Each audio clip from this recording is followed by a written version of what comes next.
La Escuela Superior de Administración Pública, ESAP, presenta.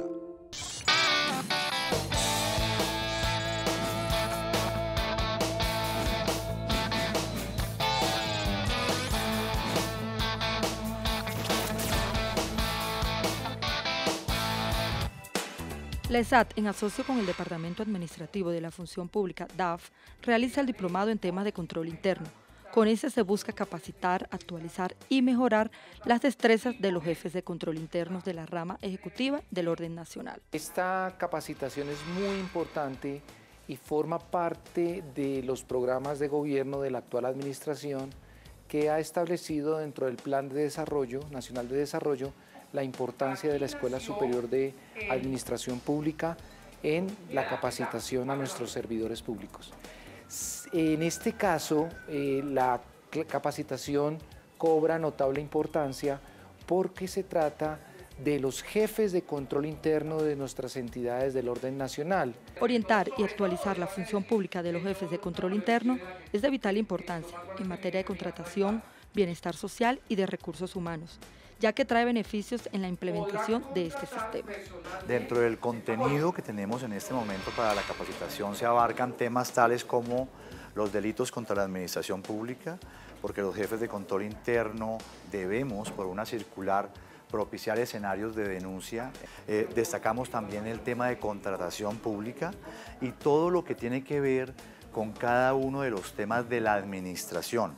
La ESAP es un medio extraordinario que pertenece a nuestro gobierno nacional y qué mejor que sean ellos, los expertos en la administración pública, quien nos ayude a renovar nuestros conocimientos. Es de resaltar que un jefe de control interno tiene como misión garantizar todos los principios de moralidad, eficiencia, economía y celeridad, la cual están previstos en la Constitución Política Colombiana.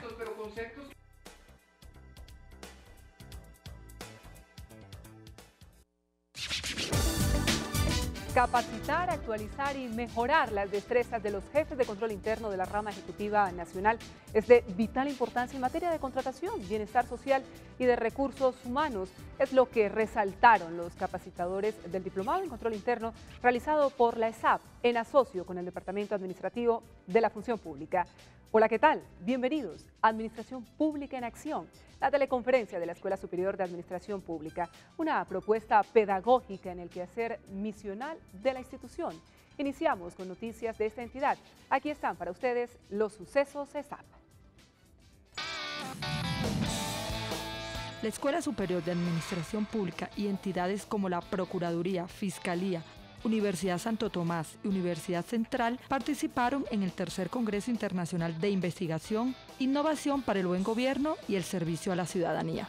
La academia tiene que investigar sobre cuáles son los problemas políticos, los problemas de apropiación social, los temas de participación, de planeación participativa para que esos planes se lleven a la realidad. El evento tiene como misión conocer y difundir los avances de la investigación científica en materia de investigación pública en América Latina y Colombia. Se requiere propiciar mayores encuentros con otros actores desde otras disciplinas y áreas del conocimiento que permita construir un conocimiento sistémico, integral, para abordar toda la problemática ambiental.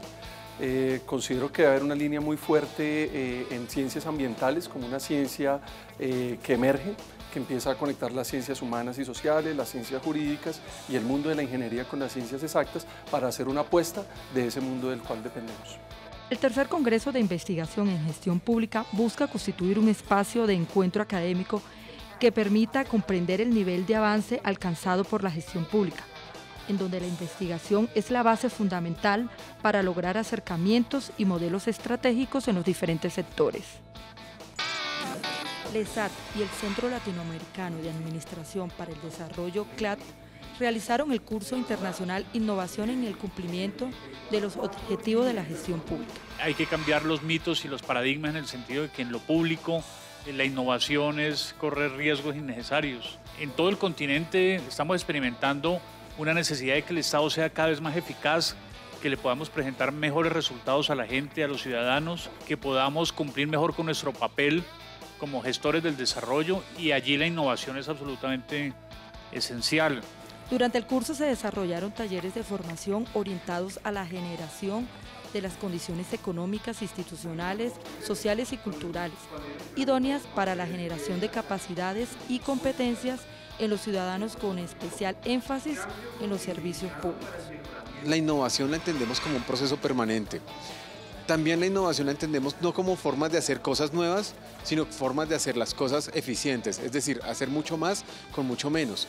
Y en eso, parte de lo que es fundamental de este ejercicio académico es poder compartirlo y no generar solamente centros y grupos cerrados en nuestros estados, sino empezar a abrir en una gran red latinoamericana todas nuestras experiencias que permitan y redunden en nuevos puntos de vista, nuevos paradigmas y formas de entender la innovación.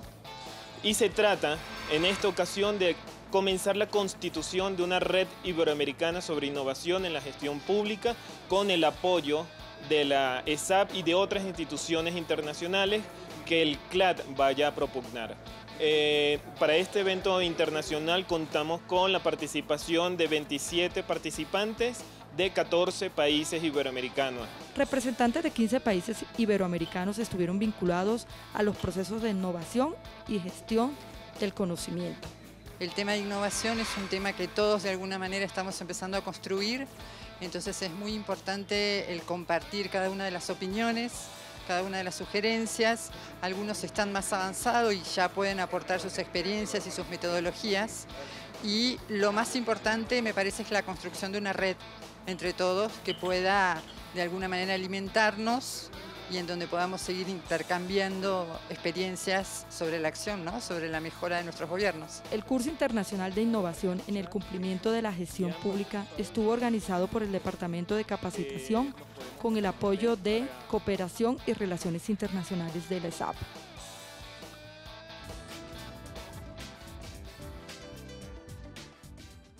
La mujer debe soportar la violencia de su pareja, compañero permanente o esposo para mantener unida a su familia. A la problemática de la violencia contra las mujeres en Colombia, los funcionarios públicos le están dando más importancia de la que merece. ¿Qué contempla la Ley 1257 y el COMPE Social 161 para garantizar una política pública nacional de equidad de género para las mujeres y el pleno goce de los derechos de las mujeres colombianas, aplicando los principios de igualdad y no discriminación? Hoy, en Administración Pública en Acción, vamos a hablar de este tema, de la mayor importancia, necesario, trascendental para Colombia: equidad de género y acceso a la justicia para las mujeres víctimas de la violencia. Ley 1257 de 2008. La presente ley contiene normas que buscan garantizar para todas las mujeres una vida libre de violencia. La Ley 1257 establece las siguientes definiciones de daño. Daño psicológico, daño o sufrimiento físico, daño o sufrimiento sexual, acoso sexual, daño patrimonial.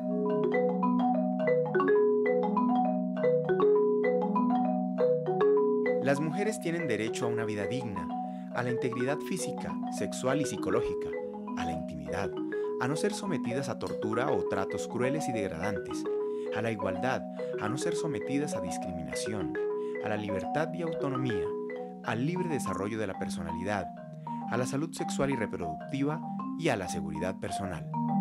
Toda víctima de alguna de las formas de violencia previstas en la presente ley tiene derecho a recibir atención integral a través de servicios con cobertura suficiente, accesible y de calidad.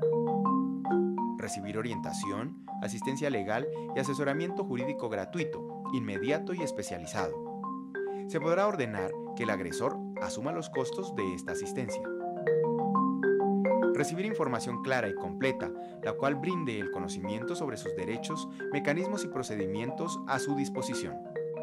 Dar su consentimiento para la realización de exámenes médicos legales en los casos de violencia sexual y escoger el sexo del profesional para la práctica de los mismos.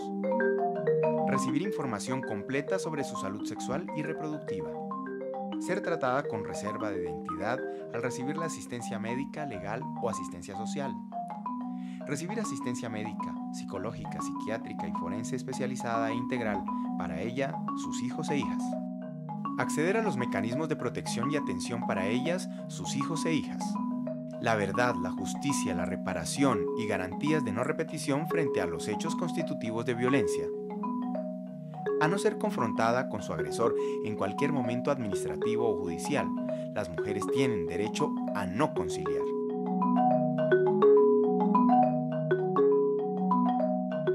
El tema de violencia contra las mujeres debe ser incluido en la agenda de los consejos de política social. Los planes de desarrollo de municipios y departamentos deberán contener acciones de prevención y atención a mujeres víctimas de la violencia.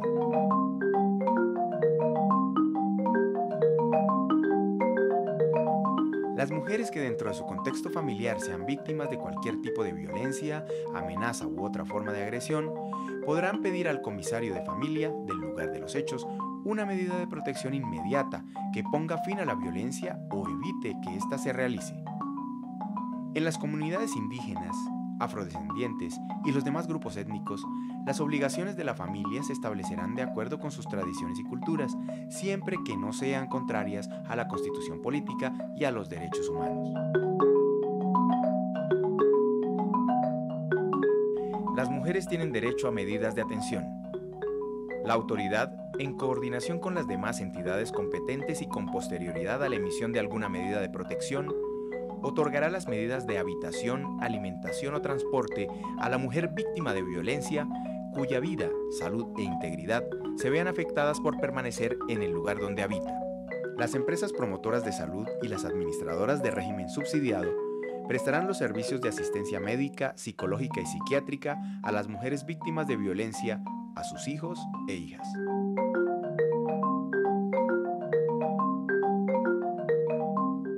Al Código Penal se adicionan las penas privativas de prohibirle al agresor aproximarse y comunicarse con la víctima o con integrantes de su grupo familiar.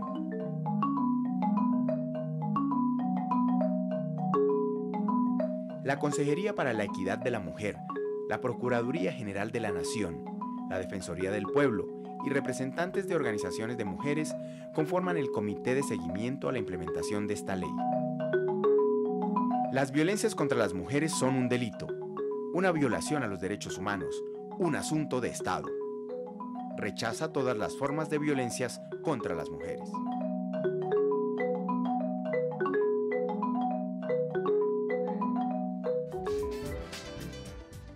Ya han visto ustedes los alcances de la Ley 1257 de 2008. Volveremos sobre ella más adelante y ahora, para desarrollar nuestra sección La Opinión, vamos a establecer contacto con la doctora Marcela Enciso, la consultora de la línea de abordaje integral en salud de violencias de género del Grupo de Salud Sexual y Reproductiva de la Dirección de Promoción y Protección del Ministerio de Salud y Protección Social. Doctora Enciso, muy buenas tardes. ¿Qué orientaciones, es la primera pregunta, tiene el Ministerio de Salud, de Protección Social, para los mandatarios locales frente a la formulación del plan de desarrollo en relación con el tema que hoy nos ocupa, con la violencia de género? Erika, muchas gracias por la pregunta. Primero quiero hacer una aclaración. Quiero decir que las violencias de género son una vulneración de derechos humanos y como tal trae una serie de responsabilidades para el Estado.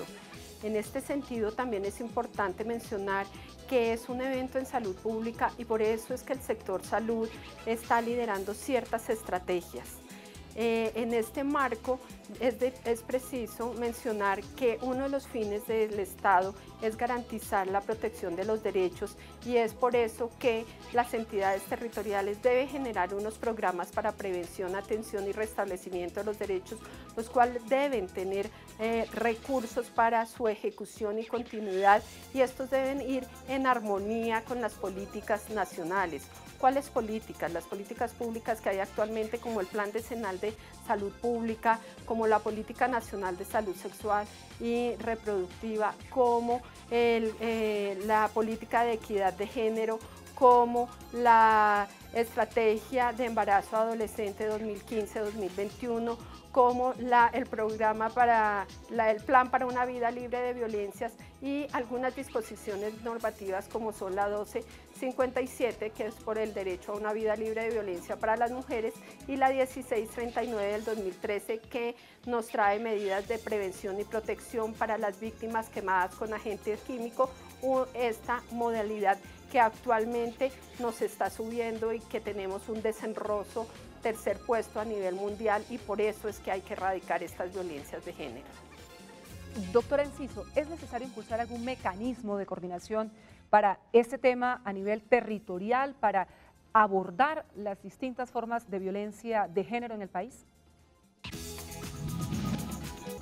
Sí, Erika, es supremamente importante. La coordinación y la articulación intersectorial en estos temas son vitales. Es por eso que muchas leyes, entre esas la ley 1146 del 2007, nos está diciendo que debemos tener unos comités intersectoriales consultivos para la prevención de las violencias sexuales y la atención. Si bien es cierto que esto está en violencias sexuales, lo que ha dicho el Ministerio un poco es que comencemos a articular todas las leyes que nos están hablando de violencias de género para conformar esos espacios que nos permitan, primero, hacer un análisis de la situación de las violencias de género.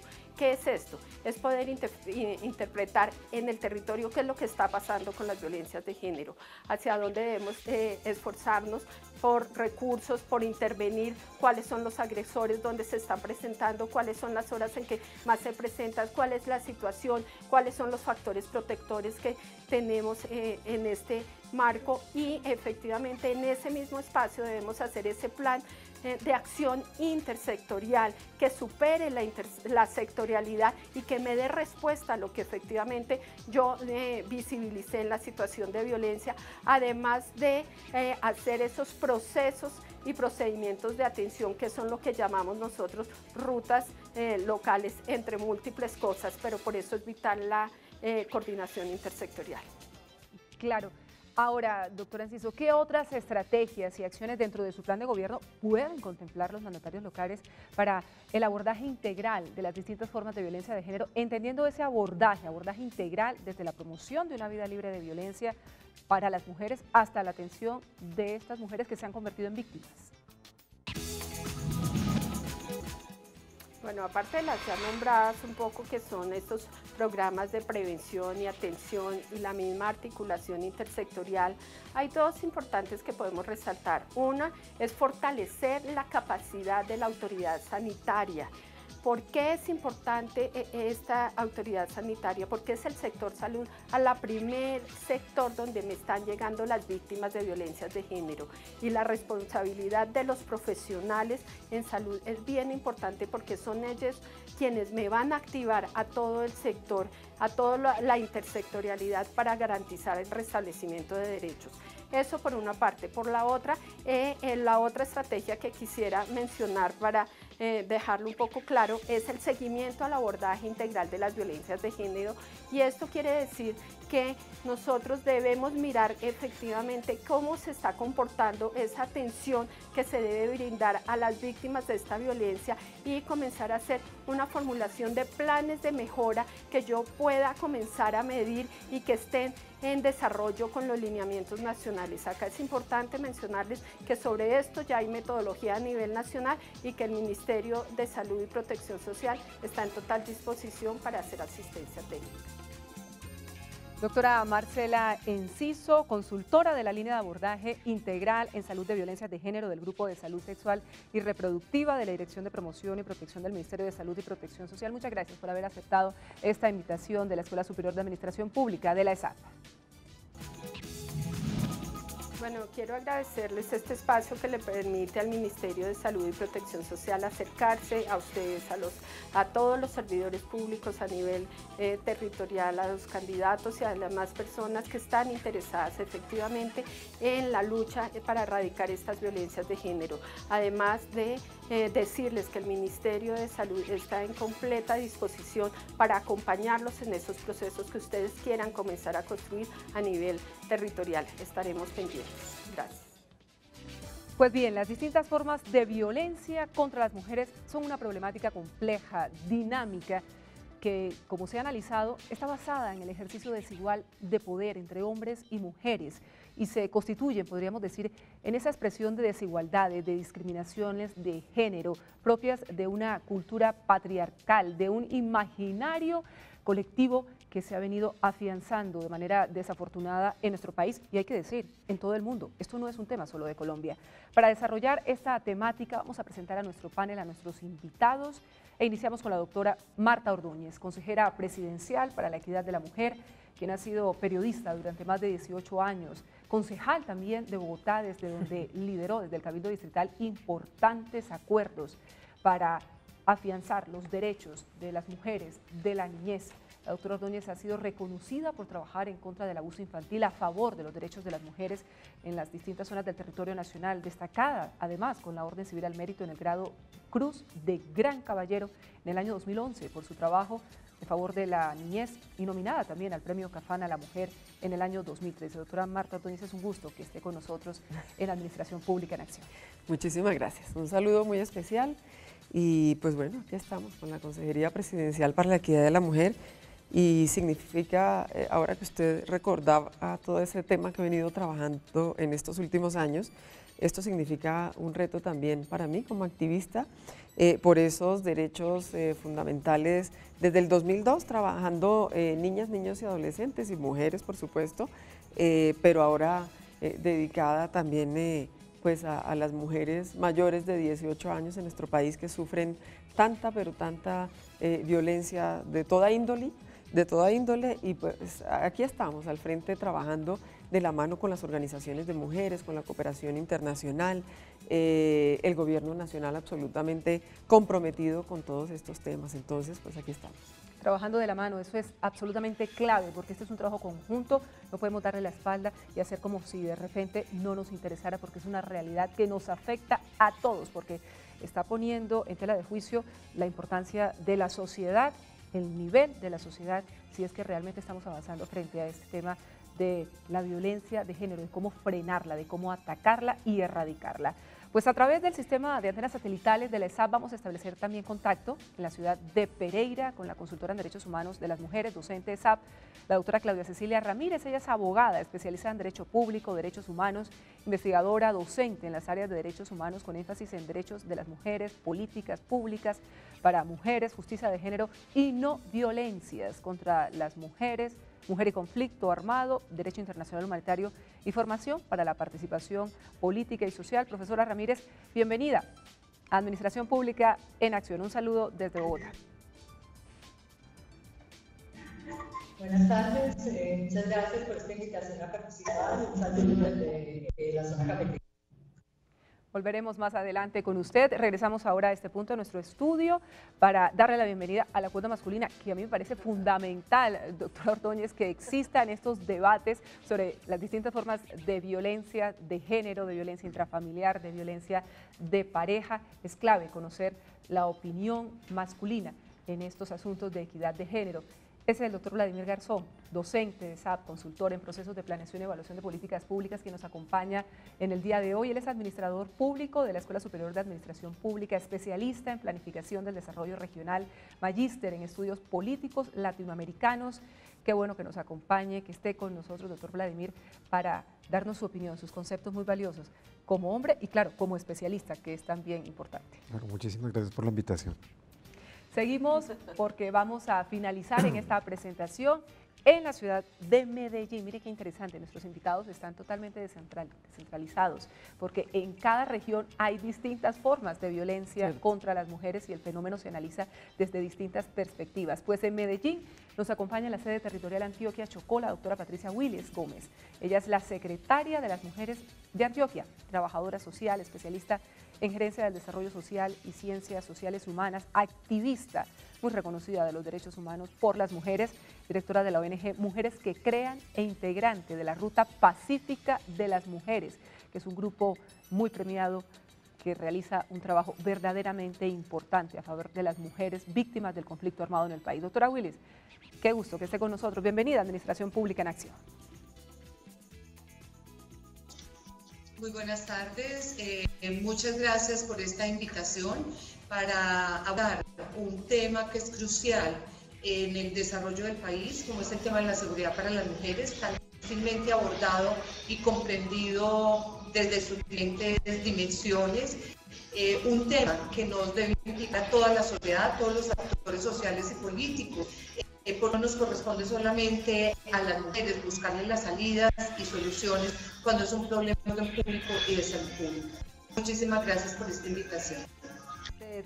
Doctora, vamos a comenzar este diálogo con la señora consejera presidencial para la equidad de la mujer, la doctora Marta Ordóñez, porque es muy importante, doctora Ordóñez, que nos cuente qué es la consejería, qué hace la consejería. Al fin y al cabo, es un organismo que ha sido creado justamente para este tema, y ahí se ve la responsabilidad del Gobierno Nacional para abordar esta situación en nuestro país. Sí, bueno, a ver, la consejería, lo más importante que quiero que ustedes sepan, Erika, yo creo que lo saben, usted que lleva tantos años trabajando por los derechos humanos de las mujeres, doctor Vladimir, y todas las personas, y la doctora Patricia, que además me quito el sombrero porque tiene un trabajo impresionante, y Medellín y Antioquia llevan la delantera en todos estos temas, y además programas y una cantidad de cosas que hacen de manera incansable y con un compromiso real. Yo quiero decirles que la Consejería Presidencial para la Equidad de la Mujer, recuerden que no es una entidad, ¿cierto? No tiene autonomía financiera ni administrativa, es una dependencia de la Presidencia de la República, del DAPRE, del Departamento Administrativo de la Presidencia, y es el ente rector de la política pública. Entonces lo que hacemos realmente es llevar toda esa asistencia técnica o dar esa línea técnica en materia de normatividad, ¿no? En políticas públicas, y lo que hacemos es recorrer todo el territorio nacional. Hay unos territorios priorizados cada año dependiendo de las violencias, aunque está desbordada en todas partes, pero lo que hacemos es visitar esos territorios, hablar con organizaciones de mujeres y hacer unos talleres sobre toda esa normatividad, sobre la 1257, sobre la 1719. Bueno, llevamos más de 20 secretarías técnicas de comités y subcomités que se hacen continuamente con las entidades y con quienes finalmente responden, ¿no? Por esa atención, por esa prevención, por esas medidas de protección en caso de que las mujeres hayan sido víctimas de cualquier tipo de violencia. Entonces, esa es la función de la consejería. Somos 15 asesoras de planta, 15 personas en la planta de la consejería, y este año pues estamos trabajando con una priorización de 25 territorios, 15 política pública y 10 mujeres víctimas del conflicto armado. Entonces, pero igual yo siempre he dicho desde que llegué a la consejería que la idea es que sea una consejería de puertas abiertas, y siempre que nos invitan, ahorita estuvimos en Barranquilla acompañando precisamente al gobernador del Departamento del Atlántico, porque venían trabajando esas políticas públicas desde hace 16 meses, y la gran inquietud es que ahora que salen el 31 de diciembre, que termina su periodo, y el periodo de alcaldes, gobernadores, de los concejales, pues la idea es que quede asegurada pues esa política pública pues a través de resoluciones, de decretos, de lo que nos toque, porque hay que dejarle así, y en esa misma tónica están varios departamentos. Entonces la próxima semana vamos a Valledupar, y pues acabamos de venir de Barranquilla, y en todas partes pues están como en ese mismo ejercicio, y es importantísimo hacerlo. No, pero por supuesto, eso tiene que sobrepasar los distintos gobiernos y convertirse en algo permanente y sostenible en el tiempo. Señora consejera, en esos recorridos que usted adelanta por todo el país, a través de esas 25 regiones, de acuerdo con los distintos programas y orientaciones que están ofreciendo, ¿qué ha podido identificar? ¿Cuál es el diagnóstico que podemos hacer en este momento de las formas de violencia contra las mujeres? Bueno, el diagnóstico nuestro depende de esos comités también que le dije, donde se le hace como ese seguimiento, miramos de qué manera, pues digamos, articuladamente viene trabajando cada entidad, cada ministerio, si se está rezagado en algo, si se está cumpliendo, entonces esa es una parte, ¿cierto? Con todo el tema pues interinstitucional, pero la otra parte, que es el contacto con las mujeres, pues las mujeres víctimas de todo tipo de violencias. Hay una que está desbordada, y estábamos hablando la semana pasada con Patricia Willes, precisamente que nos tiene inquietas y angustiadas, es el tema de la violencia por parte de las parejas, ¿no? Y exparejas. Entonces, pues las mujeres víctimas de todo tipo de violencias en realidad. Y esa es como la, digamos, el compartir o la queja constante. Ayer llegaron unas mujeres, yo en la tarde me dediqué a escuchar unas mujeres que venían de Boyacá con una cantidad de problemáticas, pero ayer casi todas las mujeres de Boyacá que llegaron a la consejería hablaban de violencia intrafamiliar, ¿no? Estuvimos en el eje cafetero, entonces llegaron mujeres con discapacidades, ¿no? Con discapacidad a llevar toda la problemática también en una asamblea departamental que tuvimos en la gobernación y escuchando pues todos los sectores y a todas las organizaciones de mujeres, iban mujeres rurales, iban mujeres de grupos étnicos o mujeres indígenas, mujeres rom, que son las gitanas, afros, ¿no? Bueno, en fin, y la idea siempre es escucharlas. ¿Qué me atrevo yo a decir, doctor Vladimir? Y usted me dirá si sí o si no. Yo creo que hemos avanzado. Yo creo que hemos avanzado en materia de normatividad. Miren que yo creo que fue en febrero que estuvo la señora Bangura de Naciones Unidas visitando y haciendo un recorrido en unas regiones, visitando a las mujeres víctimas especialmente de violencia sexual en el marco del conflicto armado interno, y ella decía que se quitaba el sombrero, que estaba absolutamente sorprendida de la normatividad que tenía Colombia o que tiene, y que ella creería pues, que muchos países deberían seguir ese ejemplo, ¿no? Pero que lo que venía a mirar era si de verdad se implementaba, si se estaba poniendo en práctica para defender esos derechos humanos o esos derechos fundamentales que tienen todas las mujeres en nuestro país o que tenemos, porque claro, usted y yo también entramos ahí, doctora Erika.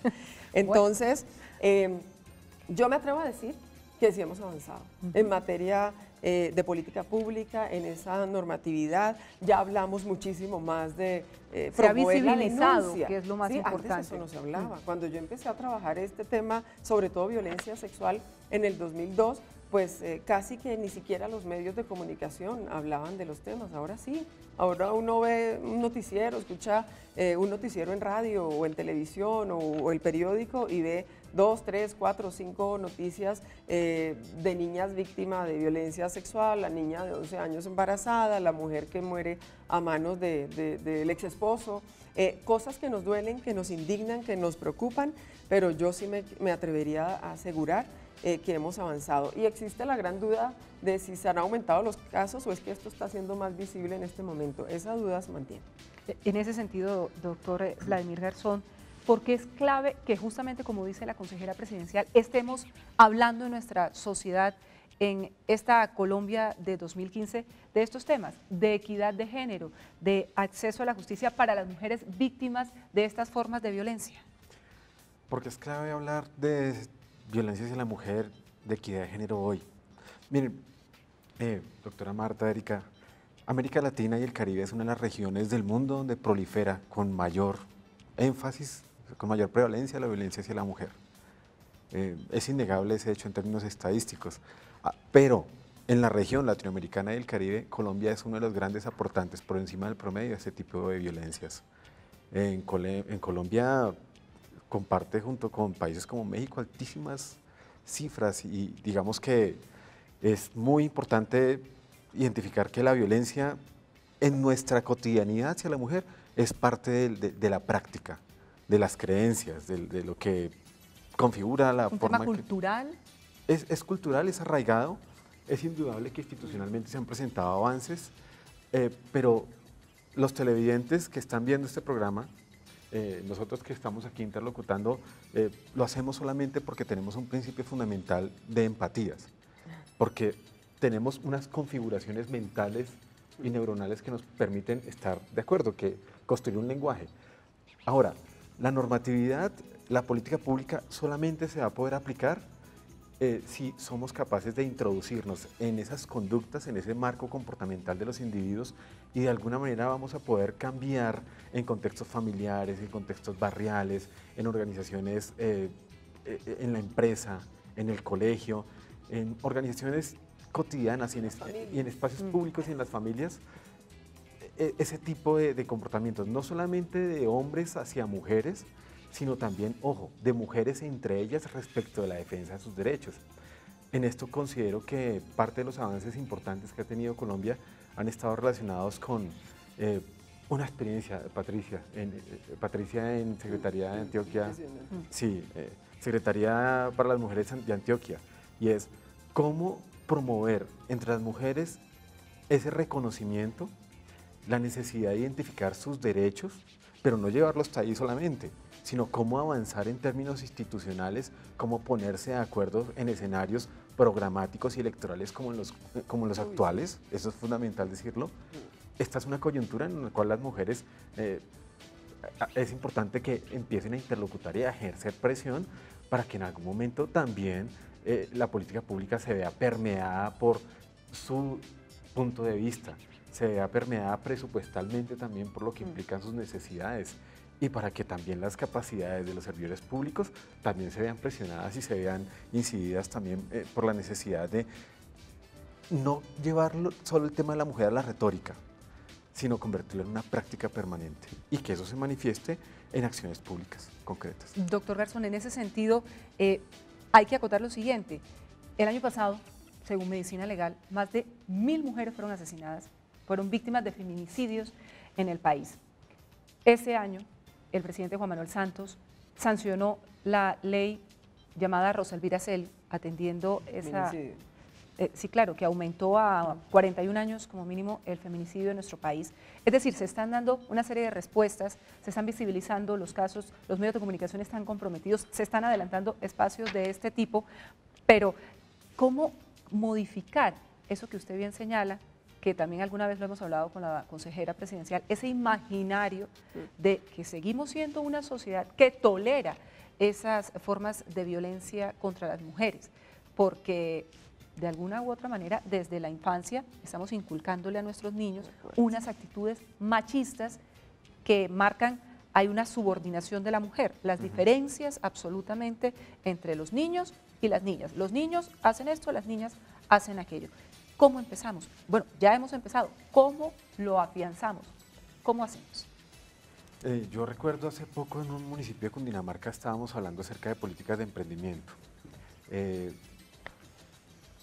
La alcaldesa de un municipio de Cundinamarca nos decía, mire, nosotros tenemos un centro de emprendimiento en donde jóvenes ya están involucrándose en procesos de emprendimiento y generación de capacidades y competitividad. En algún momento alguien dijo, ¿no le parece que es muy tarde que lleguemos a estos temas solamente con los jóvenes? ¿No cree que es importante empezar desde los niños? Y yo considero que eso es fundamental. Las políticas de infancia, adolescencia, protección de niños y niñas, es fundamental que involucren, entre otras componentes relacionados con procesos de reconocimiento temprano. Conversar entre hombres y mujeres, ahorita que hablaban de cómo es un hombre en una cuota masculina en términos de un tema que uno pensaría que es indudablemente conversado solamente por mujeres, implica... Y eso es un error. Totalmente. Totalmente. Implica entender nuevas masculinidades, es decir, hombres como yo, de alguna manera tendrán que explorar sus lados femeninos con ayuda de las mujeres, e indudablemente los referentes que los hombres tengamos respecto a las mujeres tienen que ser construidos permanentemente, cotidianamente, y tienen que ser parte de la política pública. Por decir alguna cosa, cotidianidades, el fútbol. A mí el fútbol me gusta verlo. En la pasada Copa América se llevaban al tiempo 2 torneos de fútbol, un torneo de fútbol masculino y un torneo de fútbol femenino.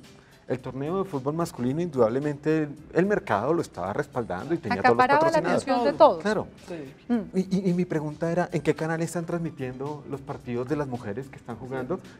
Solo nos llegaban las noticias de cómo había sido el marcador y no más. Es decir, creo que es importante que la sociedad, y eso quiero recalcarlo de la ley 1257 en términos del principio de corresponsabilidad, entendamos que esto no es solo un tema del Estado.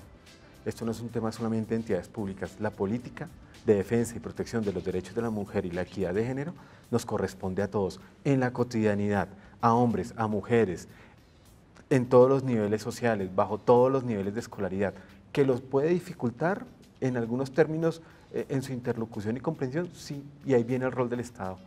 Permear esas diferenciaciones sociales, esas brechas y acercarnos en términos no solo de género, sino también empezar a cerrar otras brechas que, entre otras cosas, no nos han permitido construir todos esos escenarios de paz que necesitamos. Ese es el rol del Estado que se hace a través de estas distintas estrategias y de la labor que adelanta justamente la Consejería Presidencial en esas regiones, doctora Marta. Sí, pero quiero retomar algo que decía aquí el doctor Vladimir. Pues la verdad es que la paz empieza en la casa, ¿sí? Y que mientras sigamos con esa violencia intrafamiliar y dándole ese pésimo ejemplo a nuestros niños y a nuestras niñas de resolución de conflictos, que es por lo menos lo mínimo, ¿no?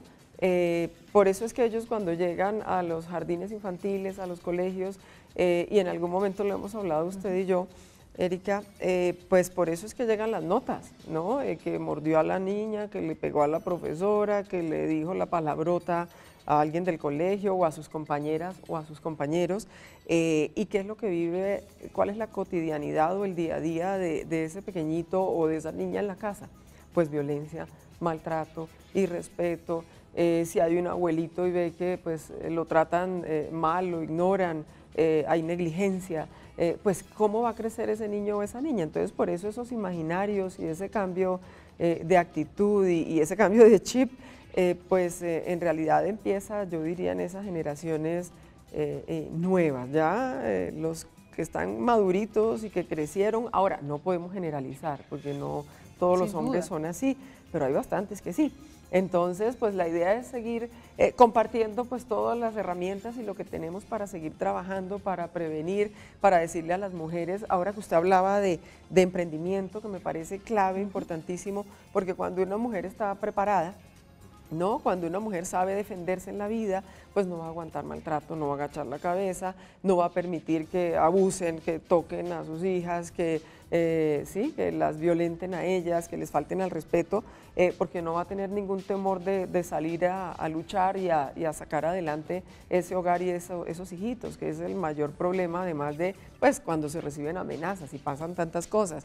Entonces yo creería que es un trabajo arduo, pero aquí vamos. Algunos dicen que lentamente, pero yo creo que el Estado se está preparando desde hace un buen rato, que venimos trabajando, que hay gente experta en todos estos temas, como la doctora Willes, como hace un rato escuchamos a la doctora Enciso, como el doctor Vladimir. Yo venía realmente dedicada al tema de prevención y de atención de violencia sexual, trabajándolo e investigándolo como mujer de medios de comunicación desde el 2002, porque no soy ni psicóloga, ni psiquiatra, ni trabajadora social, pero pues adquirí un compromiso y me volví activista en ese tema, ¿cierto? Publicando textos, investigaciones, libros, haciendo marchas, haciendo un montón de cosas y dejando 9 acuerdos de ciudad acá en Bogotá para atender y para prevenir la violencia sexual especialmente. Pero bueno, aquí vamos y yo creo que si nos unimos y trabajamos, si nos articulamos, como las mujeres aparecemos transversales en absolutamente todo. Si hablamos del Ministerio de Trabajo, ahí estamos. Si hablamos del de Justicia, pues ahí estamos. Salud, absolutamente en todas partes estamos y cada uno está haciendo lo suyo.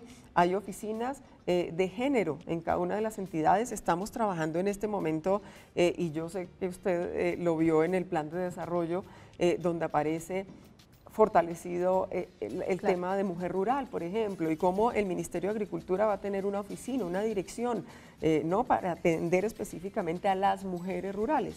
Entonces yo creo que vamos por buen camino y lo estamos trabajando, cada uno desde su experiencia, desde su especialidad, y lo importante es unirnos, Erika. Y cada uno aportar lo que sabe, el interés o sobre todo como ese compromiso que tenemos todas y todos para sacar este tema adelante, y los medios de comunicación, papel fundamental. Sin lugar a dudas, hablaba la doctora Marta Ordóñez, la consejera presidencial, del tema de Bogotá, y Bogotá refleja muy bien lo que pasa en muchas zonas del país. Estamos hablando de víctimas mujeres, claramente muy jóvenes, con bajos niveles de escolaridad, no en todos los casos, pero es un poco el perfil de esa víctima que recibe esos maltratos generalmente en sus hogares. De ahí ese mensaje que señalaba la consejera, los niños, las niñas, desde muy pequeños, viendo ese nivel de agresividad, de violencia, de distintas formas de violencia, porque también un insulto una mala palabra ya es una forma de violencia contra la mujer. Vamos a ir con nuestras invitadas, con nuestras panelistas desde las regiones, porque es también muy importante conocer ese enfoque territorial que tienen desde las distintas regiones del país. Está con nosotros la doctora Claudia Cecilia Ramírez, quien está en la ciudad de Pereira. Ella es consultora en Derechos Humanos de las Mujeres, también docente de la ESAP. Y queremos preguntarle, doctora Ramírez, ¿cuál es ese enfoque justamente en ese territorio, en el eje cafetero que usted conoce muy bien, en cuanto al conocimiento que se viene desarrollando, que se viene adelantando frente a este tipo de políticas públicas que buscan proteger a las mujeres de estas distintas formas de violencia?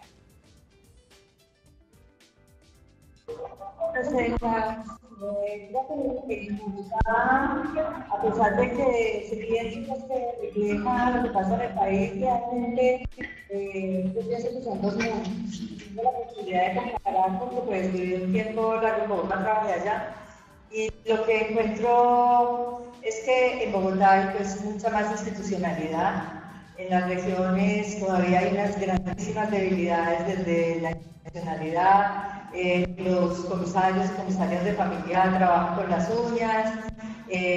Lo que sí encuentro en esta zona es mucha voluntad, mucho compromiso de parte de muchos servidores y servidoras públicas que a pesar de toda esa precariedad tratan de sacar adelante las disposiciones que están previstas en las normas, que las públicas funcionen, de que haya alguna mínima atención para las mujeres, pero sí quisiera señalar en la institucionalidad, que creo que no es solo del eje cafetero, sino en general en el país, en relación con la atención a la violencia contra la mujer, que no se ha asumido de manera correcta uno de los principios que tiene la ley 257, que es el principio de la complementariedad en las acciones de todas las entidades, es mirar la violencia contra las mujeres como una atención integral.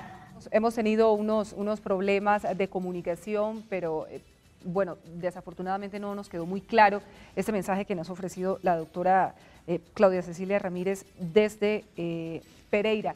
Vamos a intentar la comunicación ahora con la ciudad de Medellín. Ahí está la doctora Patricia Willes, de quien hemos hecho referencia a lo largo de este espacio. Ella es la secretaria de las Mujeres de Antioquia, para conocer cómo está trabajando también esta secretaría en la prevención, en la atención, en la defensa de los derechos de las mujeres víctimas de la violencia de género, de la violencia intrafamiliar y también, por supuesto, dentro del conflicto armado. Doctora Patricia. Reconocemos que es un problema social y cultural, que es necesario transformarlo, y para ello es necesario entonces transformar esas percepciones que siguen volviendo natural la violencia contra las mujeres, porque muchas personas dicen es que esto es un hecho natural, de que se quejan si esto sigue sucediendo y ha sucedido toda la vida. Hemos avanzado en legislación y esto es muy importante. Sin embargo, de acuerdo a todo lo que encontramos en los 125 municipios, tenemos unos operadores y unas operadoras de justicia que se mantienen anclados en estos prejuicios sociales y culturales y que impiden realmente que se aplique adecuadamente la norma y la ley para garantizar protección oportuna. Otro de los asuntos que tenemos que desmitificar es que la violencia es solamente un problema para las mujeres, que la violencia es del orden individual, no del orden social y cultural, y que el principal problema es del orden doméstico, y por lo tanto entonces invisibilizamos las otras formas de violencia que afectan la cotidianidad de las mujeres y que también les tenemos que hacer frente. Son muchos los errores que se han cometido. Uno, en seguir considerando, por ejemplo, que la violencia contra las mujeres simplemente obedece a un factor. Muchas veces mujeres que llegan a poner denuncias, mire, pero usted que se queja, es que no la violaron, es que dele gracias a Dios que a usted no la mataron. Estas son asuntos que tienen que pasar por modificar. Estamos convocando un pacto por el buen trato con las mujeres para lograr, uno, que realmente reconozcamos esta ley de feminicidios, no solamente para que las mujeres tengamos una cifra más cuantificable, una cifra más de las estadísticas, sino también para que dentro de los organismos de justicia puedan tener una reacción inmediata para prevenir antes de que suceda el hecho. Muy bien, es la doctora Patricia Willes, la secretaria de la Mujer desde Medellín al departamento de Antioquia, que es una de las regiones desafortunadamente que aportan más víctimas mortales, víctimas mujeres a este tristemente célebre fenómeno de violencia de pareja o violencia de género, violencia intrafamiliar. Y yo quisiera rescatar, doctora Marta Ordóñez, doctor Vladimir, un tema que me parece fundamental. Ella habla de esa tolerancia institucional, de ese desgreño que a veces existe por parte de las autoridades, porque ahí está la ley, tenemos una ley que está vigente, que está operando, hay otra serie de herramientas, hay otra serie de mecanismos, pero muchas veces esos funcionarios que deberían atender esa problemática cuando va una mujer a una comisaría y demás, siente que ella es la culpable prácticamente de esa agresión, de esa forma de violencia que ella va a denunciar.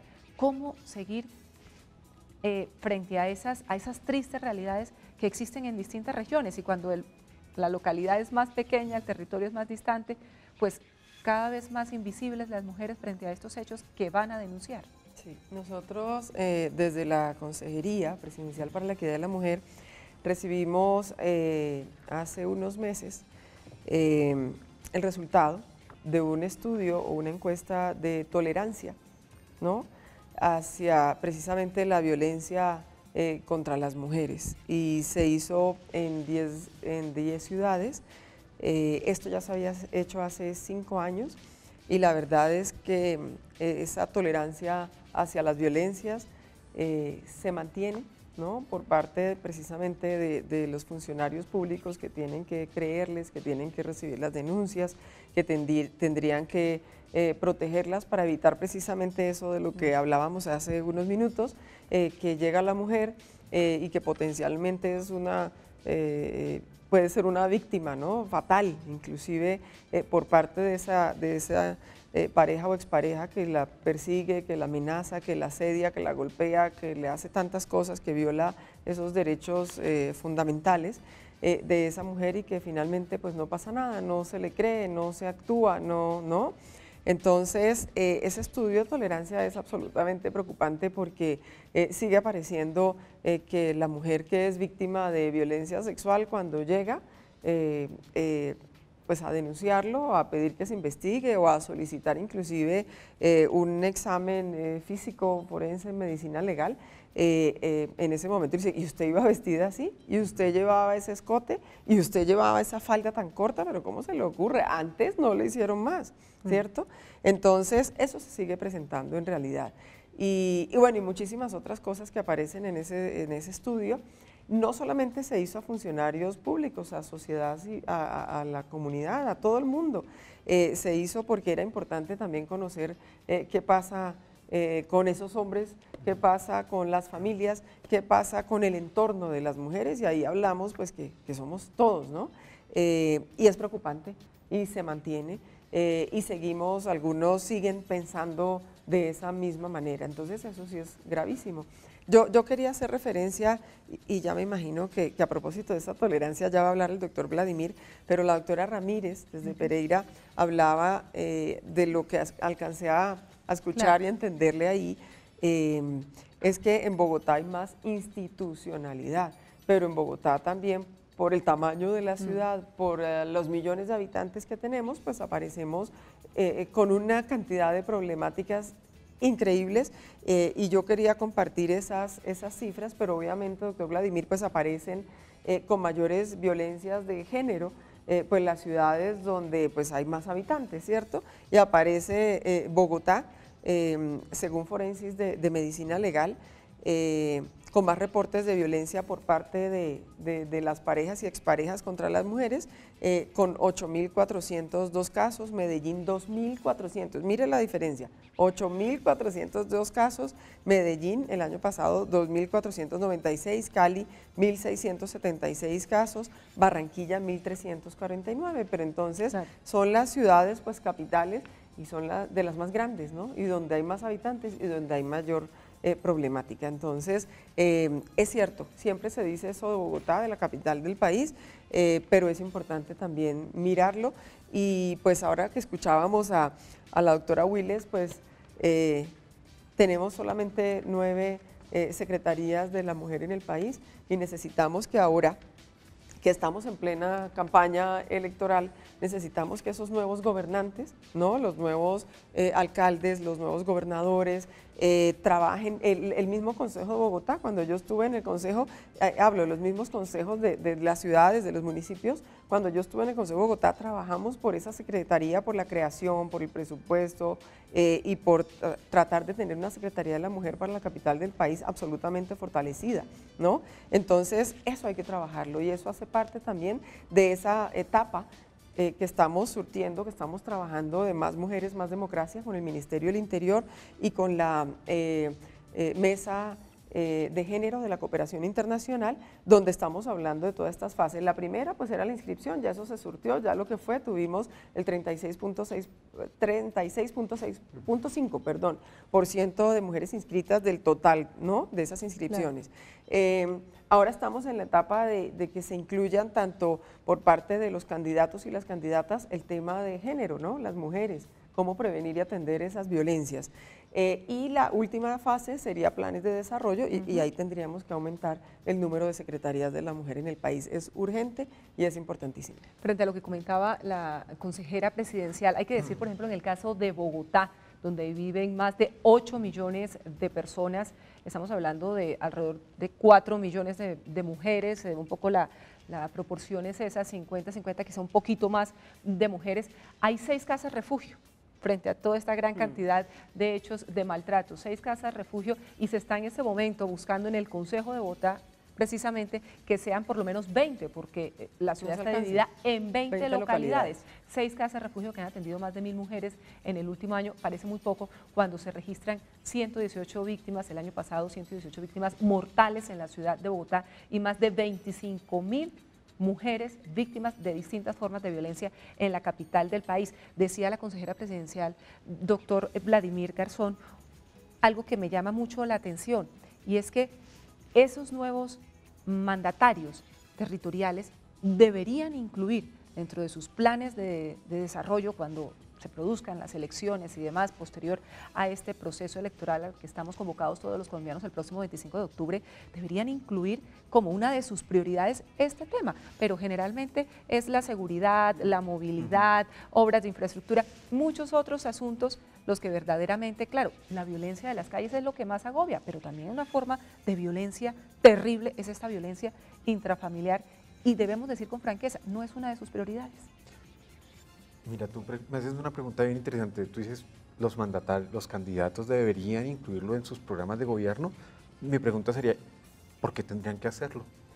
Entonces,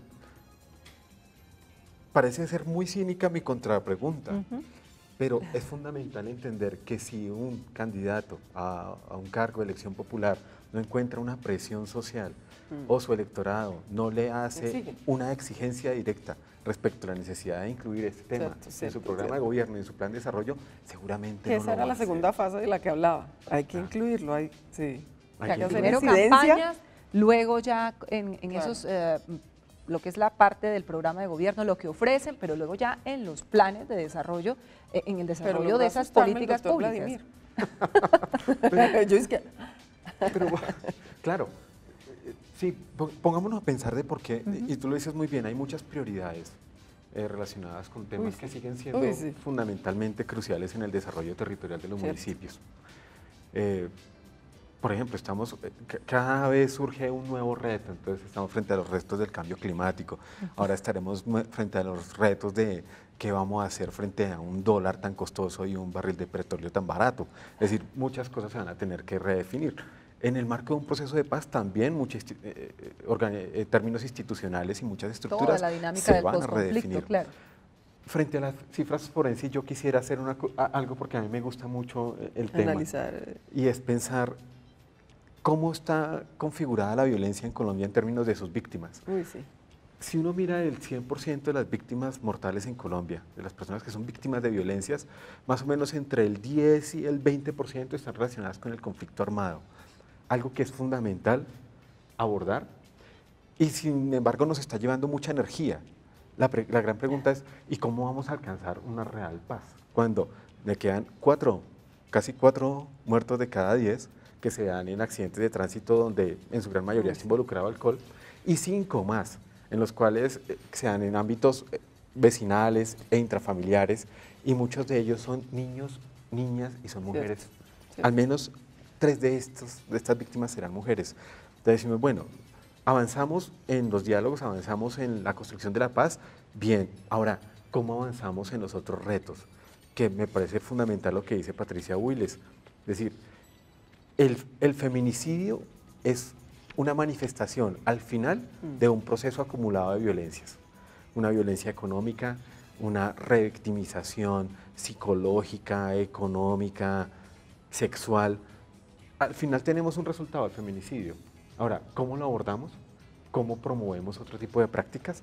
Sin duda, y yo recomendaría, a mí me encantaría que los alcaldes, que los gobernadores incluyeran esos planes de desarrollo, pero me encantaría que más que quererlos voluntariamente incluir, lo hagan porque tienen una presión política detrás, porque hay mujeres, no solo mujeres, hay hombres que también se organizan y están demandando el cumplimiento de derechos de mujeres, de sus madres, de sus hijas, de sus esposas, y que la mujer no solamente sea vista en términos de las dimensiones de o la mujer que trabaja o la mujer que se vuelve víctima, sino de la mujer como una ciudadana cuyo ejercicio de derechos, ojo, implica que nosotros en la generalidad de la sociedad colombiana podamos cumplirlos. Estamos hablando de la mitad de la población en Colombia que es víctima. Bien lo decía la doctora Ramírez desde Pereira, estamos hablando de un derecho humano que se viene afectando. En ese sentido estamos diciendo que si tenemos una de las más altas tasas de violencia en América Latina y en el mundo frente a mujeres, es decir, frente a la mitad de la población, estaríamos abocados a una crisis humanitaria si no lo abordamos como tiene que ser, desde la prevención, desde la promoción, y esto nos involucra a todos, hombres y mujeres. Sobre todo que hay que actuar, porque es que si nos quedamos analizando el fenómeno, deseando que mejore, definitivamente hay que tomar decisiones importantes, decisiones como las que han tomado en el Departamento del Atlántico, donde es creciente este tipo de violencia intrafamiliar, es creciente la denuncia, sobre todo de las mujeres, en una sociedad marcada por hechos patriarcales, por machismo, en la que las mujeres están diciendo basta ya y denuncio este tipo de agresiones. Ellos han establecido hace un tiempo, lo comentaba la consejera, la Secretaría de la Mujer del Atlántico, y la doctora Carmen Mendivil es la asesora de política pública de esta secretaría. Vamos a conversar con ella para que nos cuente justamente. Doctora Mendivil, gracias por acompañarnos en Administración Pública en Acción. ¿Cuál es la estrategia que ustedes están poniendo en marcha a partir de esta situación tan lamentable que se registra, sobre todo en esos departamentos del Atlántico, tan distantes de la ciudad de Barranquilla, de la capital? Muy buenas tardes. Buenas tardes. Buenas tardes, Erika, a Marta, por supuesto que la tuvimos acá la semana pasada, y al profesor Vladimir. Sororidad ha sido precisamente un término que ha nacido del movimiento de mujeres y es que significa hermandad entre mujeres, con un principio de lo que nos pasa a una, a todas. Entonces, estos cuadrantes de sororidad están ubicados en los 22 municipios del departamento del distrito de Barranquilla. Son cuadrantes de los barrios que están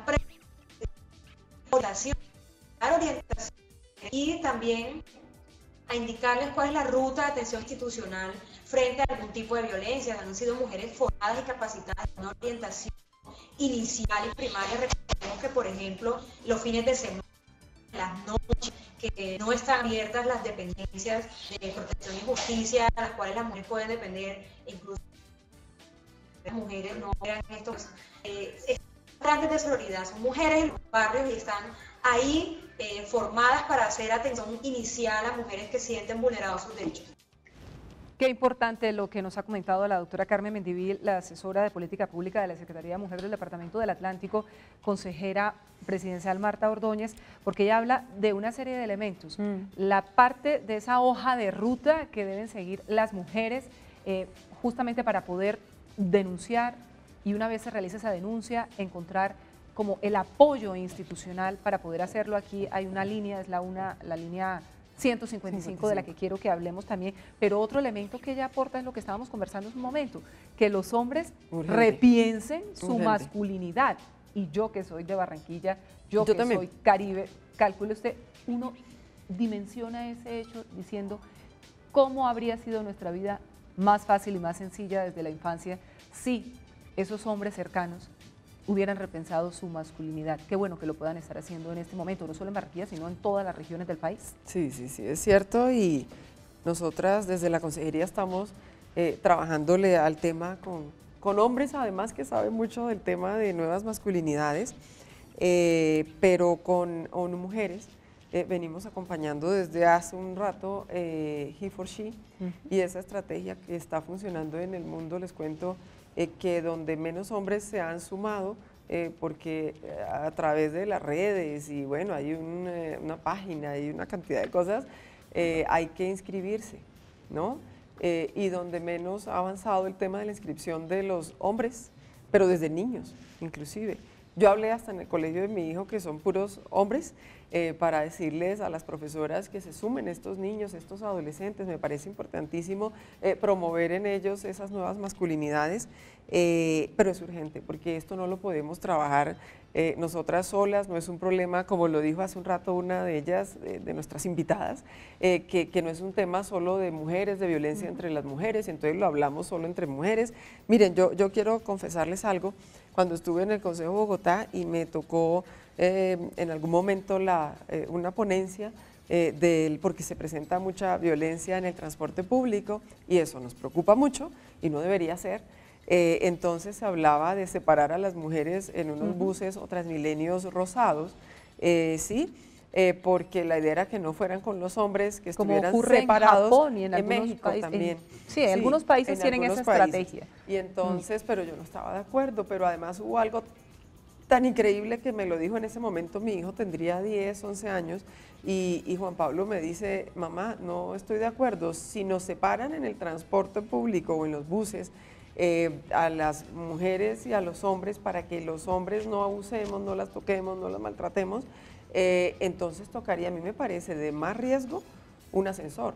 Me dijo, entonces tocaría tener en todas las empresas, edificios, centros comerciales, un ascensor azul y un ascensor rosado. O una acera azul o una acera rosada. Porque es más complicado, me decía un niño, es más complicado el encierro en un ascensor para una mujer cuando va con uno, con varios hombres para que le hagan algo de pronto. En cambio, el transporte pues tiene ventanas, va todo el mundo, comparte, alguien puede actuar, defender, denunciar, llamar, ¿cierto?, a la policía. Entonces esa era, ¿no?, la percepción, la apreciación, el comentario de un niño, ¿no?, que dice, yo no estoy de acuerdo en que se separen los hombres y las mujeres, y la verdad es que el mundo es mixto, entonces no es que nos separemos en unos espacios cuando tendremos que compartir tantos y tantos espacios, ¿no? Doctor Vladimir, profesor, ¿no?, le dijeron, pues sí. Profe. En ese sentido, antes de irnos a una pausa, profesor Vladimir, doctor Vladimir, usted que es hombre, ¿qué se le ocurre? Y que además es un investigador, que es un pensador, ¿qué se le ocurre frente a repensar la masculinidad? ¿Usted qué diría inicialmente cuando le plantean eso? Profesor Garzón, repiense su masculinidad. Yo la repienso todos los días. Yo sé que usted lo hace. Hijas. No nos vaya a asustar. Yo tengo una hija de 2 años que se llama Isabel y una hija que se llama 2 Mariana. años, está chiquitica. Y yo he tenido que cambiar pañales y he tenido que aprender a cocinar. Yo tengo que confesarlo, yo no lo sabía. Ponerme a pensar estos temas y estos conceptos en la cotidianidad de mi casa me ha puesto, yo diría que más sensible y retroalimentar conceptos. Por ejemplo, lo he puesto en las zapatillas de nosotros los mujeres, me puse en los tacones. Entendiendo mi masculinidad. Ahora, ¿qué me pone a mí a pensar esto? Que necesitamos más gestos, y necesitamos que estos gestos se hagan públicos. Claro. Si vemos hombres que hacen por mujeres en el marco de sus hogares, ¿por qué no vemos a hombres haciendo por mujeres en escenarios públicos? Y creo que eso es fundamental hacerlo, es fundamental promoverlo. Miren, yo quisiera ver autoridades públicas, yo quisiera ver esto que nosotros llamamos miembros de la sociedad visible, o personajes públicos haciendo cosas por mujeres, sirviéndole a las mujeres, empezando por servidores públicos. Un ministro cambiando los pañales a su bebecita en un centro comercial, en el baño, que tengan también su sitio para cambiar los pañales, por ejemplo. Claro, y que nos diga por qué lo hace, y que entienda por qué lo hace, y fundamentalmente que nos envíe ese mensaje. Yo pienso que las autoridades públicas, en términos del ejercicio del principio de la moral pública, no solamente ponen en práctica normas y políticas e instrumentos de gestión pública, también multiplican conductas. Yo recuerdo con mucho, ¿qué diría yo? No quisiera recordarlo, porque para mí es un episodio triste. Mucho dolor.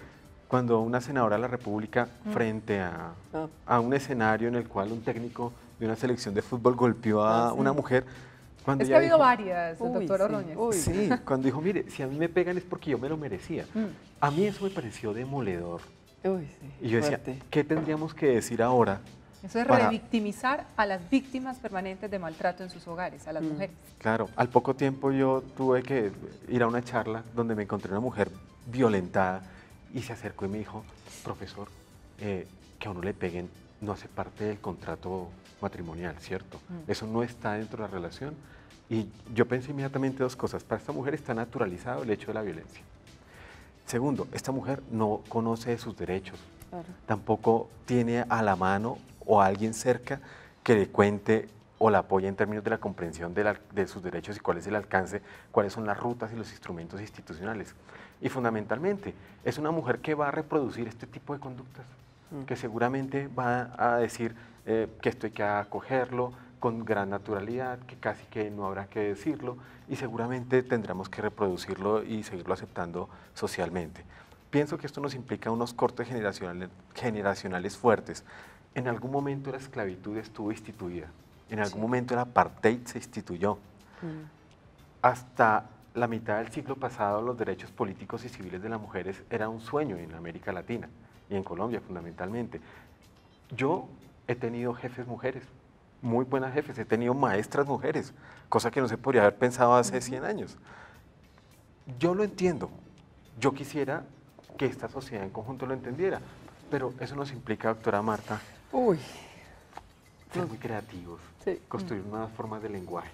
Y fundamentalmente, frente a estos lenguajes adversos contra la dignidad de las mujeres, tenemos que ser absolutamente intolerables e intolerantes. Tolerancia cero frente a ese tema, por eso el llamado es a denunciar, para no ser cómplices de esta infamia, de las distintas formas de violencia contra las mujeres. Porque si usted se está dando cuenta que a su vecina, cada vez que llega su compañero, le hace daño, cuidado, la próxima vez puede acabar con la vida. No sea cómplice usted de un feminicidio. La ESAP está desarrollando un diplomado en asocio con la Consejería de la Mujer, tomando como marco el COMPES 161, el COMPES social llamado Acceso a la Justicia para las Mujeres Víctimas de Violencia. Esto en las ciudades de Bogotá, Armenia, Popayán, Florencia y Riohacha. Vamos a una pausa y regresamos con las conclusiones, con esas hojas de ruta, con esos instrumentos institucionales que son claves para que quienes nos ven sepan que cuentan con instrumentos, con herramientas para denunciar. Nuestro hashtag es etiqueta o numeral ESAP en acción y en Twitter nos encuentran como @ESAPoficial. Vamos a esos mensajes institucionales y volvemos.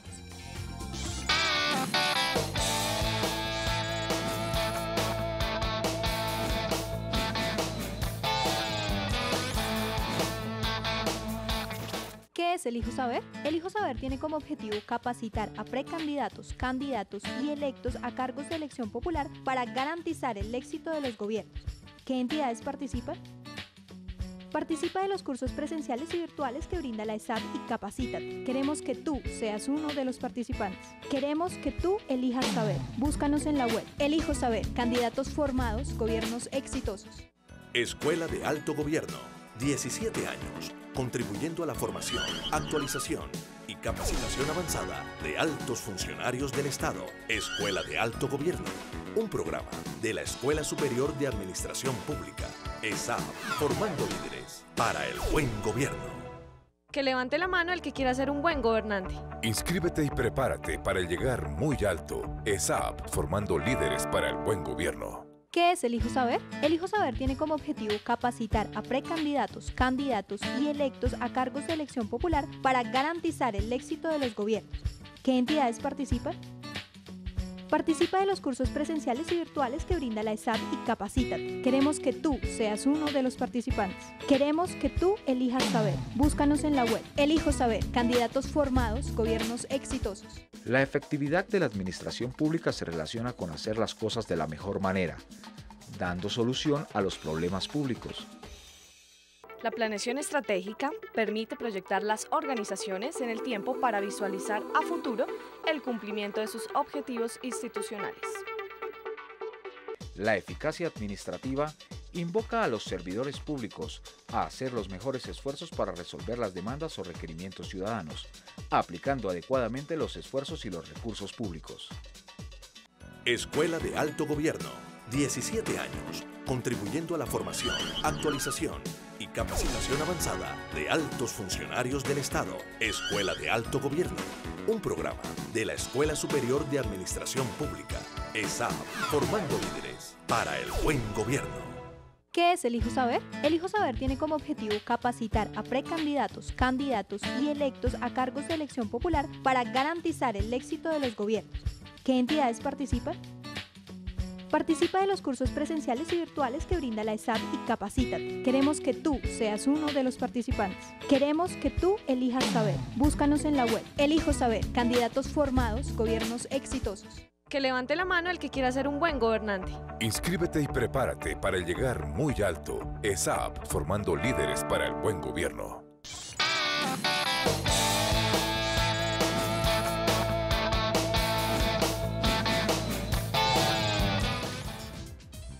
Estamos presentando Administración Pública en Acción, la teleconferencia de la Escuela Superior de Administración Pública de la ESAP.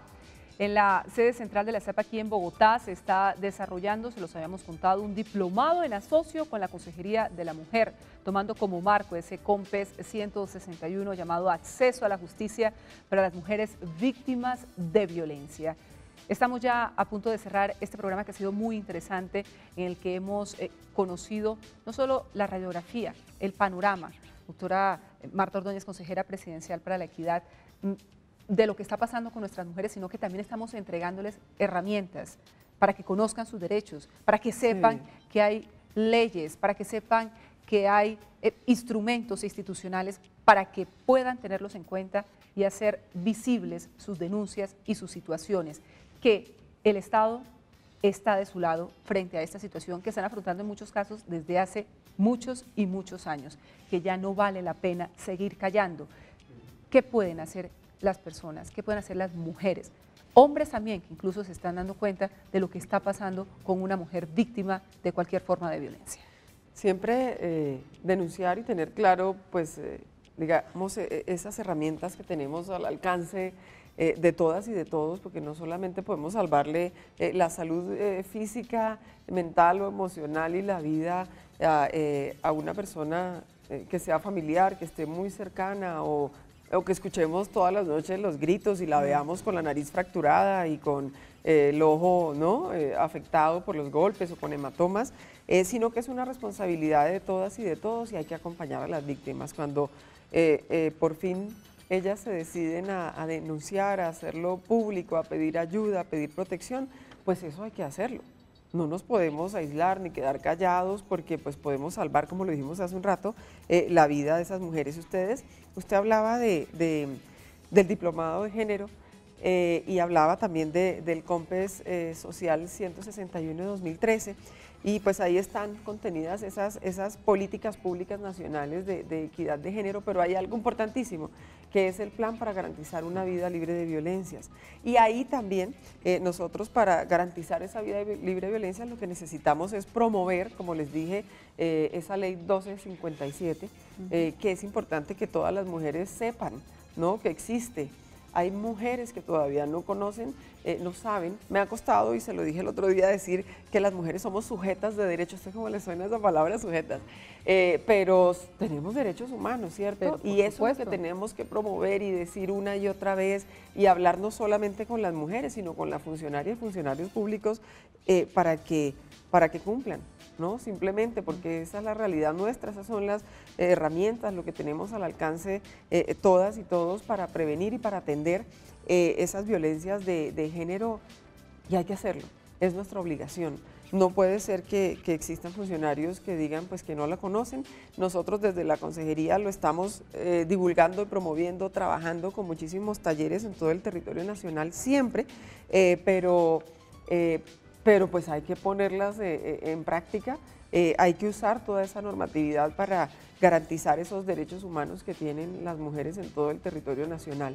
El otro día un embajador se comunicaba y decía, quiero saber si las mujeres de mi país, cuando llegan de vacaciones o se quedan porque están haciendo algún tipo de trabajo o llegaron a estudiar, si a ellas no se les garantizaría, porque como no son colombianas, en territorio nacional o en Colombia, sus derechos, claro que sí, a todas las mujeres, no necesariamente tienen que haber nacido en Colombia, todas las mujeres que se encuentren en territorio nacional se les tienen que garantizar esos derechos humanos o esos derechos fundamentales, y esa es una responsabilidad no solamente, digamos, de las autoridades o de los funcionarios públicos, sino de todas y de todos como Basta sociedad. que llamen a la línea 155. La línea 155 es de orientación, ¿no? Para informarle, para decirle a las mujeres cuáles son esos derechos de los que estamos hablando, pero también le facilita la ruta, ¿no? En caso de que sean víctimas de algún tipo de violencia, las estén amenazando o lo que sea, o acosando. Y ya la última instancia es que si de verdad la mujer está manifestando que corre peligro, ¿no? Que puede perder su vida, que la están maltratando en ese momento o que le han anunciado que la van a volver nada, porque ese es el otro tema, que a las mujeres a veces los hombres maltratadores las ven como unos objetos, como una cosa.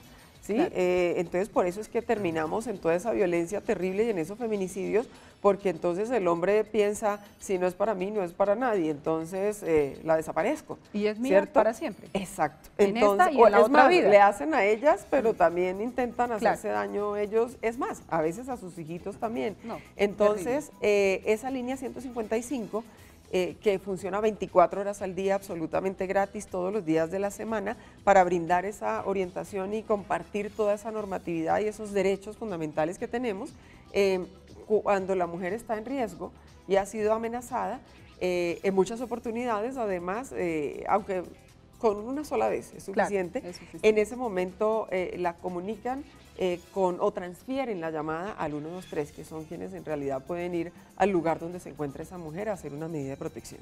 Pues ahí está esa hoja de ruta que era fundamental que también la abordáramos. Y ya en este minuto final, doctor Vladimir, profesor Vladimir, que nos ha demostrado que sí es posible avanzar en distintas masculinidades, el llamado me parece importantísimo porque existen las políticas públicas, está la ley, está el COMPES y muchas más otras herramientas institucionales a esos futuros gobernantes para que las tengan en cuenta. Perfecto, un llamado para quienes hoy se encuentran como candidatos, quienes ejercen funciones públicas en sus municipios, en sus departamentos, con todo el respeto que me merecen las primeras damas, la gestión pública orientada a la protección de las mujeres es un tema público. Institucionalidad pública, profesionalización del servidor público.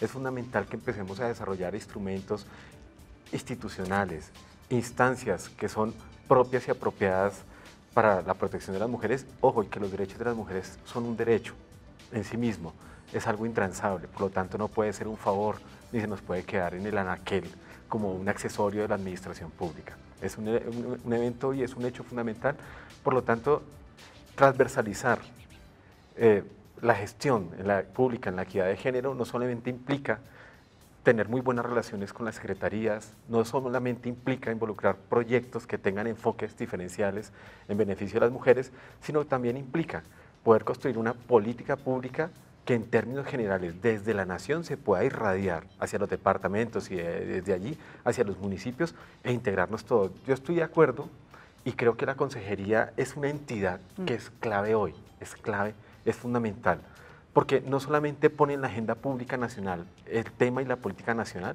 de la mujer y la equidad y la protección de sus derechos, sino que también incide técnicamente en la posibilidad que tienen los departamentos y los municipios para cumplir estos objetivos. Para las mujeres, el control social de la gestión pública. La gestión pública no es un favor. La violencia hacia la mujer es por acción y por omisión. Si la administración pública omite, exijan rendición de cuentas, exijan cumplimiento, acciones de cumplimiento, escriban por favor. Ahí está, mujeres, hay que hacer valer nuestros derechos porque como dice la señora consejera presidencial, somos sujetas, así suene raro, sujetas de derechos. Aunque se ha avanzado en cuanto a la conciencia social frente a esta problemática, todavía queda mucho por trabajar para combatir esa tolerancia social e institucional de las violencias contra las mujeres, pero sobre todo también la invitación es a trabajar desde nuestros hogares, con nuestros hijos. Mujeres, no reproduzcamos más estos ciclos de violencia que acaban con nuestras vidas. Doctora Marta Ordóñez, profesor Vladimir Garzón, también la doctora Claudia Ramírez en la ciudad de Pereira, la doctora Patricia Huiles, un ejemplo en esta lucha en la ciudad de Medellín, y la doctora Carmen Mendivil en Barranquilla por los esfuerzos iniciales que se estaban adelantando en el Departamento del Atlántico. A todos, muchas gracias por aceptar esta invitación de Administración Pública en Acción. Recuerden que este es un producto de la Escuela Superior de Administración Pública bajo la coordinación del Departamento de Comunicaciones, la Subdirección de Proyección Institucional, la Subdirección de Alto Gobierno. Lo dejamos hasta aquí, nos vemos la próxima semana con otro tema de interés para usted y para todo el país. Muchísimas gracias y hasta entonces. Muchas gracias.